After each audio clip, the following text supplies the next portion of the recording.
आकाश शीशे के सामने खड़ा अपने बाल बना रहा होता है। तभी पीछे से दादी उसे चुपके से देखने लगती है।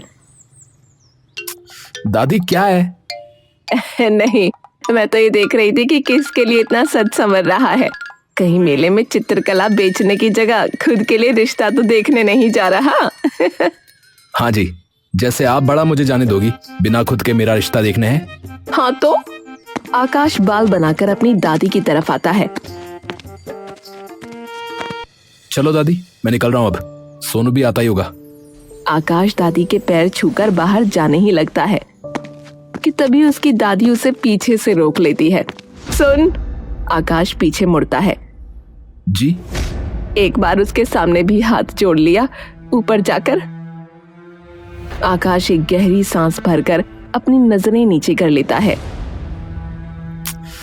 आपके पैर छू लिए ना दादी, बहुत है। नया काम करने जा रहा है, अगर एक बार बोल देगा तो। आकाश तभी अपनी दादी की बात बीच में काटते हुए थोड़े उखड़े हुए स्वर में बोलता है। दादी जो यहाँ है ही नहीं, जिसे कुछ भी पता ही नहीं है, उसकी कौन सी दुआ मुझे लगेगी है? बताओ आप। पर दादी, मैं चाचा को नमस्ते कर लूंगा ना, और पैर भी छू लूंगा, उनका आशीर्वाद बहुत है। आंखों में विद्रोह और चेहरे पे हल्की सी शिकन लिए आकाश घर की दहलीज से बाहर निकल जाता है और बगल के घर का दरवाजा बजाने लगता है। तभी कुर्ते धोती में अनिल आकर दरवाजा खोलता है। हाँ भाई, हो लिया तैयार है? आकाश अनिल के पैर छूता है। प्रणाम चाचा। अनिल उसे देखते ही समझ जाता है कि कुछ तो बात उसके साथ जरूर घटी है। प्रणाम बेटा जी, प्रणाम। दे दो चाचा वो पेंटिंग्स, फिर मैं लेकर निकल जाऊं। गोलू आता ही होगा। पेंटिंग तो दे दूं, पर बेटा पहले ये बता कि तूने मुंह क्यों सुजाया हुआ है रे?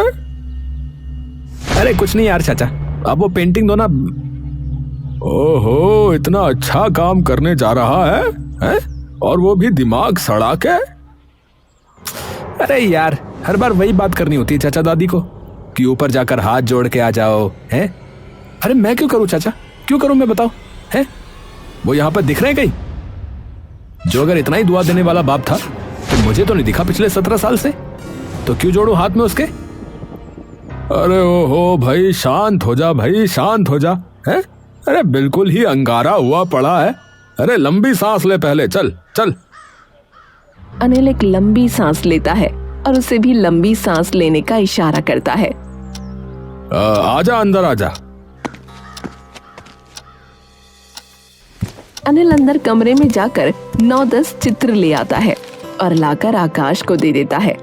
आकाश उन चित्रों को एक एक करके देखने लगता है। हर चित्र बहुत ही रंगीन और खूबसूरत।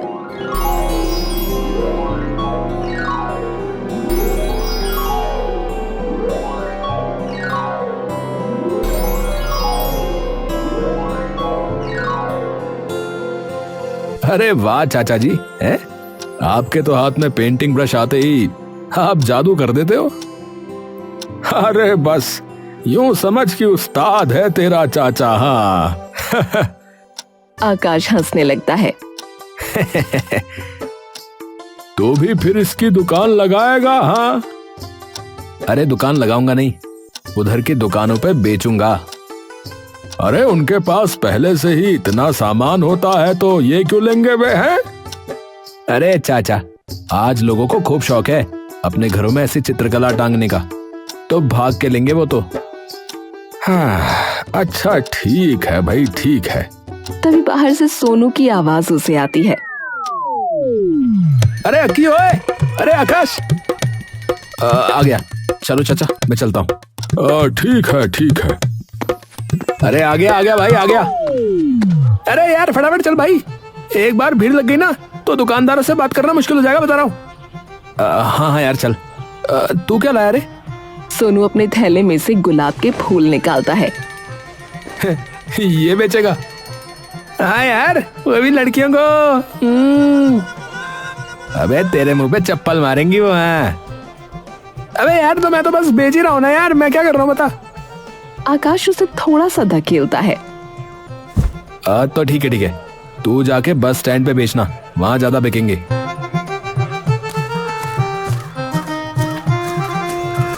दोनों मेले में जाकर वहाँ की चहल पहल से चकाचौंध हो जाते हैं। ओए ओए ओए आकाश, ओए देख यार, वहाँ पर कितनी सारी लड़कियां खड़ी हैं यार। वहीं जाकर ये गुलाब बेचता हूँ। आजा आजा। ओ भाई ओ, तू ही जा, मुझे बख्श दे भाई। तो ठीक है भाई, फिर बाद में मिलते हैं। ठीक है। आकाश अपनी तस्वीरें लेकर हर दुकान पर जाकर बेचने लगता है। तभी एक हवा का झोंका आता है और उसके हाथ में से एक चित्र उड़कर नीचे भीड़ में जा गिरता है। आकाश उस चित्र को उठाने के लिए भागता है, लेकिन अचानक उसके सामने एक इंसान आ जाता है और जल्दी जल्दी में आकाश उसे धकेल देता है। वो इंसान नीचे जमीन पर जा गिरता है। आकाश वो चित्र उठाकर उस इंसान की ओर मुड़ता है। माफ कीजिएगा भाई साहब, कोई इस पे पैर रख देता तो। आकाश की नजरें जैसे ही उस इंसान की आंखों पर पड़ती हैं, वो तभी बोलते बोलते चुप हो जाता है। उस इंसान की आंखों का गहरा चमकता हरा रंग आकाश की सभी इंद्रियां सुन्न कर देता है। पापा। वो इंसान हड़बड़ाकर अचानक से उठता है और वहां से फटाफट भीड़ में घुस जाता है। आकाश थोड़ी देर तक स्तब्ध सा वहीं बैठा रहता है। तभी पीछे से सोनू उसके कंधे पर हाथ रखता है। अबे ओए, क्या हुआ? यहाँ क्यों पड़ा हुआ है तू? तभी अचानक से आकाश अपने होशो हवास में आता है और वो भी अचानक से भीड़ को काटते हुए आगे जाने लगता है। अबे क्या हो गया? आकाश चारों तरफ उसी इंसान को ढूंढने लगता है, लेकिन वो इंसान उसे कहीं भी नहीं दिखता। उसका मन अब एकदम कुलबुला उठता है और वो अपने कदम और तेजी से आगे बढ़ाने लगता है। उसकी निगाहें हर इंसान पे, हर दुकान पे घूम जाती हैं। कहाँ गया? कहाँ गया? तभी उसकी नजर एक बार उस इंसान की चादर पर पड़ती है। वो इंसान उससे थोड़ी दूरी पर खड़ा होता है। आकाश की आंखों की पुतलियां उसे देखते ही बड़ी हो जाती हैं। वो पूरी हिम्मत लगाकर भीड़ को चीरता हुआ निकलता है और उस चादर वाले इंसान का पीछा करने लगता है। धीरे धीरे वो इंसान मेले के अंत में पहुंच जाता है, जहां मेले की भीड़ छट जाती है। आकाश दौड़ता हुआ मेले के अंत में जा पहुंचता है और भागकर उस इंसान की चादर खींच लेता है। क्या है? मेरी चादर दे वापस। अरे यार, ये तो कोई और है। माफ कीजिएगा, मुझे लगा कोई और है। माफ कीजिएगा। आकाश उसे उसकी चादर दे देता है और वापस जाने लगता है। कहाँ गया वो इंसान? तभी आकाश की नजरें दुकानों पर पड़ती हैं। इनसे पूछ के देखता हूँ, शायद इनसे उसने कुछ खरीदा हो। आकाश हर दुकान पर जाकर उस इंसान के बारे में पूछना शुरू कर देता है, लेकिन उसे कहीं से कुछ नहीं पता चलता। तभी उसकी नजर एक छोटे से खिलौने की दुकान पर पड़ती है, जहाँ कई सारे खिलौने रखे होते हैं, लेकिन आकाश की नजर अलग से एक खिलौने पर जाती है। हाँ? ये कहाँ से? आकाश दौड़ता हुआ उस दुकानदार के पास जाता है और उठाकर एक लकड़ी के खिलौने को देखने लगता है। ये तो बिल्कुल मेरे जैसा दिख रहा है, जैसा मैं बचपन में दिखता था। तभी दुकानदार उसके पास आकर उससे पूछने लगता है। ए भैया, बांध दो का है? भैया बांध दो से। आकाश अपने ख्यालात में पूरी तरह मशरूफ होता है। ए भैया। हाँ, क्या हुआ? अरे हम कह रहे थे कि अगर ई वाला खिलौना अच्छा लग रहा हो तो हम बांट देते हैं। ये आपने बनाया है? अरे हमने? अरे नहीं भैया, अरे हम में कहाँ इतनी कला भैया है। तो अरे ये तो हमने जो है अलग अलग जगहों से खरीदा रहा। ये आपको किसी आदमी ने तो नहीं दिया जिसकी आंखों का रंग हरा था? हरा रंग? नहीं भैया, पर हाँ, अभी एक ऐसा ही आदमी जो है ये खिलौना को उठाकर जरूर निहार रहा था, टुकुर टुकुर देख रहा था भैया। अरे जो है हम कुछ बोल पाते इससे पहले ही वो निकल गया रहा। तो ये कहाँ से मिला आपको? अरे ये वाला? हाँ, तो ये वाला जो है हाँ, वो चांदपुर शहर है ना, वहीं की दुकान से हमने लिए रहे। उन्होंने जो है काफी सस्ते में दे दिया हमका, क्योंकि उनका जो है बिक नहीं रहा था ना उधर, इसीलिए। आप इस जगह का पता मुझे लिखकर दे सकते हैं क्या? भैया दे तो देंगे भैया, पर देखो बोनी का टाइम है, ये खिलौना अगर खरीद लोगे तो हम अवश्य दे देंगे भैया। ठीक है। दुकानदार उसे वो खिलौना और दुकान का पता दे देता है। आकाश वो खिलौना लेकर वापस घर आ जाता है और सीधा अपने चाचा के पास चला जाता है। चाचा और आकाश एक कमरे में बैठे हैं। अबे क्या हुआ? अरे यार, मुझे आज मेले में। अबे मेले में? अबे क्या हो गया मेले में? वो दिखे यार।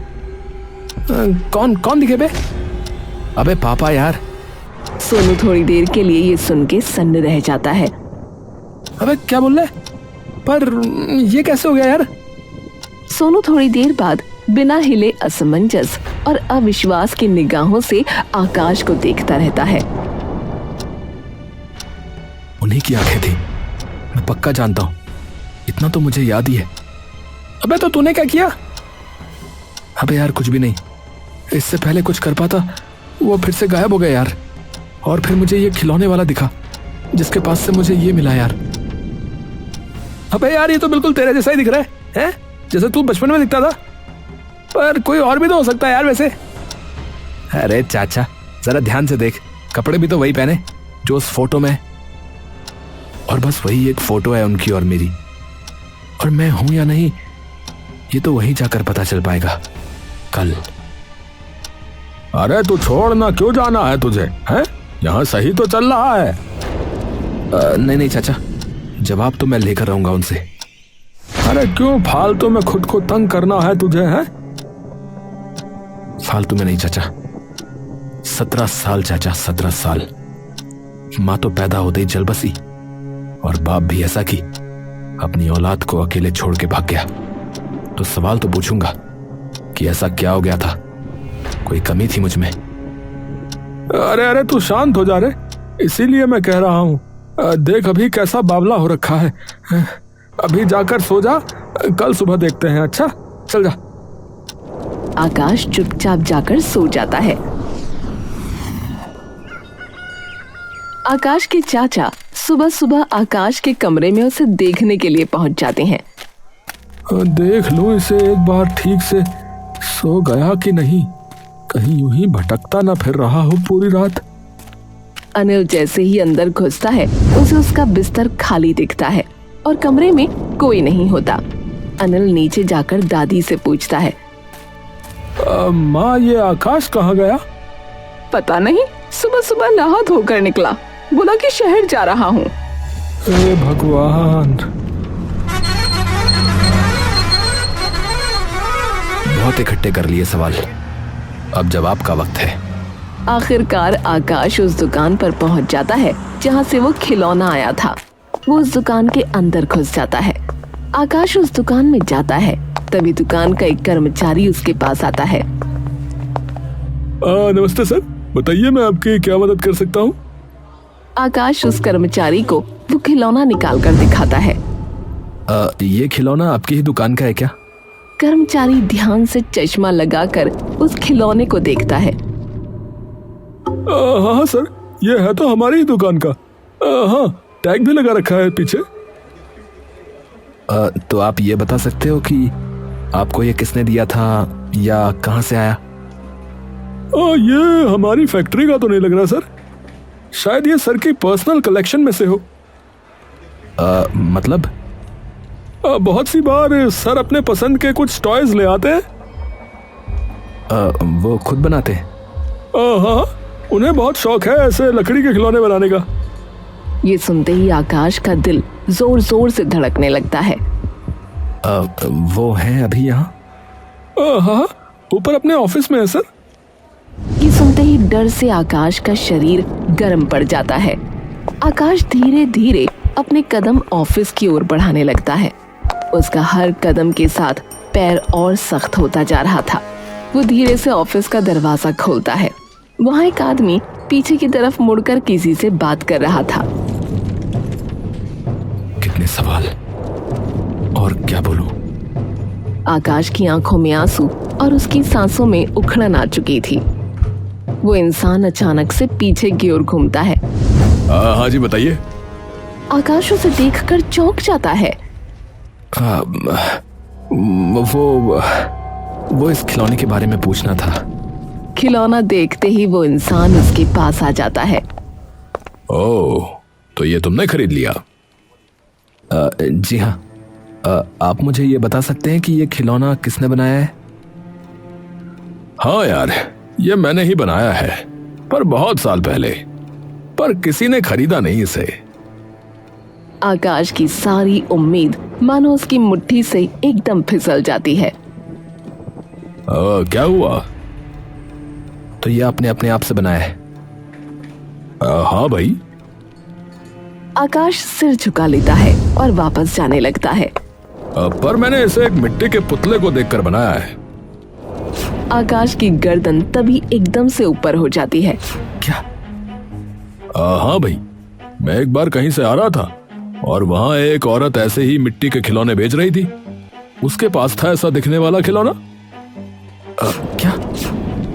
हाँ, मुझे पसंद आया तो मैंने उससे ये ले लिया और उसी के जैसा एक अपना खिलौना बना लिया। वो औरत कहाँ मिल सकती है, आप बता सकते हो? देखो भाई, अब तो पता नहीं कहाँ रहती होगी, पर उस वक्त यहीं शहर के हाईवे के पास ही मुझे दिखी थी ये बेचती हुई। कुछ नाम वगैरह बताया था उन्होंने? हाँ, नाम और पता बताया था उन्होंने, ताकि मैं कभी भी आकर उनके मिट्टी के खिलौने ले जा सकूं। क्या नाम था और पता भी बता सकते हैं क्या आप? देखिए, बहुत जरूरी है मेरे लिए। उनका नाम था हाँ, कल्याणी कुमारी, और जगह मुझे ध्यान नहीं आ रही, पर जहां मैं मिला था वहीं के पास वाले एक गांव में रहती थी वो, शायद ऐसा ही कुछ था। ये नाम सुनते ही आकाश के चेहरे का सारा रंग उड़ जाता है। ये तो मेरी माँ का नाम था। ये कैसे? दादी ने तो बताया था कि माँ मेरे पैदा होते ही। आपने कहाँ देखा था उन्हें? कृपया वो लिख कर दे सकते हैं क्या आप? आकाश पता लेकर तुरंत वहां से दौड़ जाता है और उस पते पर पहुंचता है।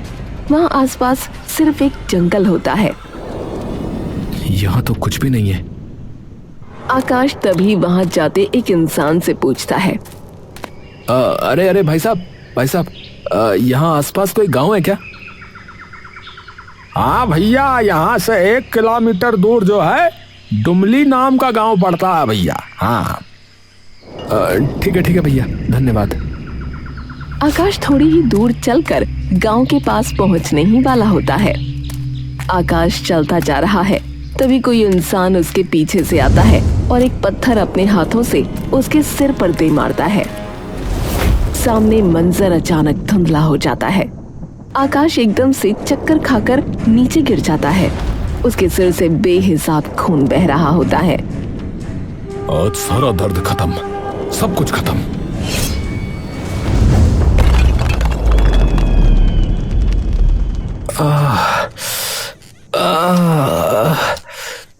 ये कहाँ आ गया मैं?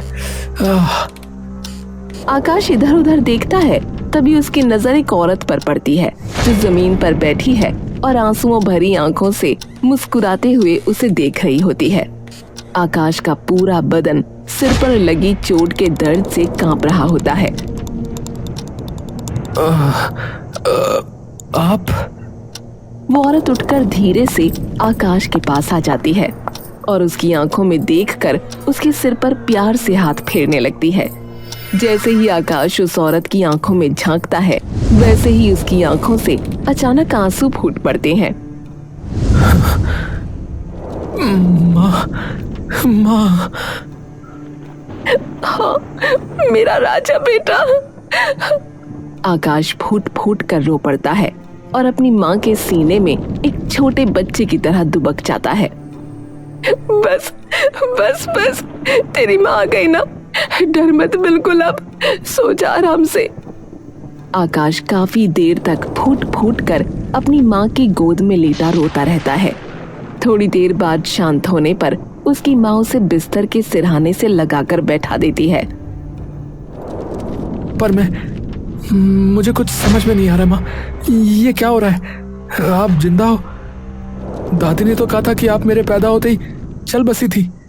और आपको पता है वो इंसान जो मुझे मारना चाहता था वो। तभी कल्याणी आकाश की बात बीच में काट देती है। तेरा बाप था। हाँ हाँ। कल्याणी एक गहरी सांस लेती है। नहीं। क्या नहीं? वो तेरा बाप नहीं था। अरे पर माँ, उसकी आंखें हूबहू वैसी ही थी जैसी फोटो में है जिसमें उन्होंने मुझे गोद में लिया हुआ है।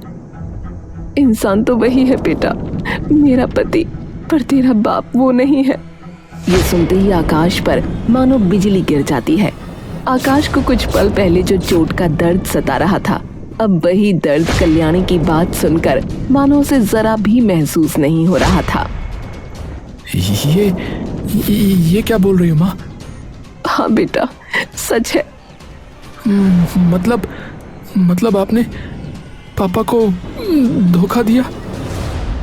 जानती हूँ कि पाप तो बहुत ही बड़ा किया है और मेरे पाप की सजा मेरे साथ साथ तुझे भी मिल गई।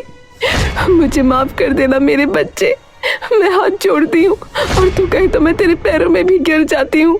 बस मुझे खुद से दूर मत करना फिर से, अब नहीं बर्दाश्त होगा। इतनी मन्नतों के बाद मुझे तू फिर से मिला है, अब नहीं खो सकती मैं तुझे। तो आप भी अपनी मर्जी से छोड़कर गई थी मुझे? नहीं, मैं कभी तुझे छोड़कर नहीं जाना चाहती थी, पर तेरी दादी और तेरे पापा ने कहा कि पूरे गांव में ये बात फैला देंगे और तुझे भी कुएं में फेंक देंगे अगर मैं नहीं गई तो। मुझे माफ करना मेरे बच्चे, मुझे करना पड़ा। आकाश उठकर अपनी माँ को गले से लगा लेता है। गलती का तो मुझे नहीं पता माँ। पता है, बचपन में मैं हमेशा सोचता था कि आप अगर होती तो कैसे मुझे डांटती मेरी गलती पर। आप सबसे अच्छा क्या पकाती होंगी? आपकी आवाज कैसी होगी?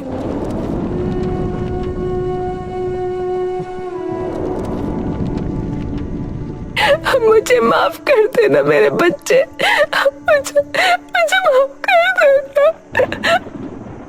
कोई नहीं माँ, कोई नहीं। कम से कम आप अपनी मर्जी से नहीं गई। आपने मेरी जान बचाई माँ। आप थी उस वक्त जब मुझे सबसे ज्यादा आपकी जरूरत थी। मेरे बाप की तरह नहीं, जो कभी था ही नहीं। माँ, पर आप मुझे बता सकती हो कि वो कौन था और क्यों उस इंसान ने मुझे मारने की कोशिश की जब मुझसे उसका कोई नाता ही नहीं है? तो कल्याणी कमरे के कोने में रखी एक छोटे संदूक की ओर बढ़ती है। उन्होंने पहले भी तुम्हें मेरे पेट में मारने की कोशिश की थी जब उन्हें पता चला, लेकिन तेरी दादी ने उन्हें रोक लिया। शायद जो मैंने उनके साथ किया उसका गुस्सा वक्त के साथ उनके मन में और गहरा हो गया हो। इसीलिए वो आए थे उस दिन मेले में मुझे मारने। पर अभी कहाँ है वो? पुलिस ले गई उन्हें, डर मत।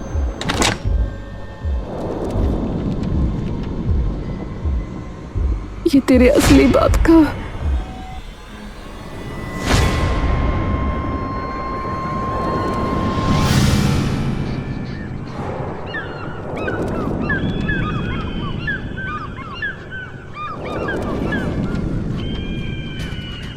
घर पे चाचा और दादी खड़े हुए आंगन में चिंता में टहल रहे हैं। सांझ हो गई, अभी तक क्यों नहीं आया? माँ, एक काम करता हूँ, जाके देखता हूँ शहर में ही कहीं कोई गड़बड़ तो नहीं हो गई। तभी वहां आकाश। उसे देखते ही दादी उसके पास दौड़ती है।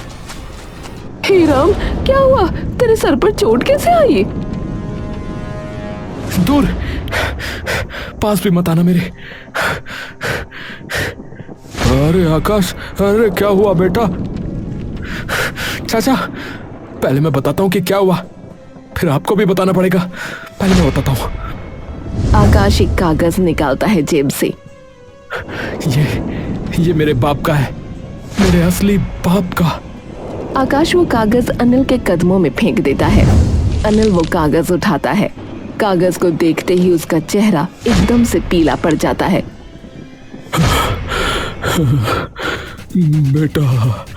बेटा एक बार मेरी बात सुन, बस एक बार। क्या हुआ है, मुझे तो कोई बताओ। बेटा, ये ठीक कहा चाचा। बेटा, भतीजा नहीं, बेटा। और दादी, मेरी माँ आ गई मेरे पास वापस, आ गई। तो जाओ, फेंक दो अब मुझे कुएं में, मार दो, करके दिखाओ बदनाम मेरी माँ को। बेटा वो धोखेबाज है, वो तुझे भी। अरे वो मर चुकी है, आपने ये कहा था या नहीं? दादी सर झुका लेती है। और सबसे बड़े धोखेबाज तो आप हो, जो मुझे प्यार के नाम पे सिर्फ 17 सालों तक धोखा देते आ रहे हो। और चाचा, अगर इतना ही प्यार था कि चुपचाप सब कुछ ताक पर रखकर उन्हें मेरा चित्र बनाकर दे सकते हो, तो कभी मुझे कुछ बताने की हिम्मत क्यों नहीं की? बोलो। सब लोग चुपचाप वहां खड़े हैं।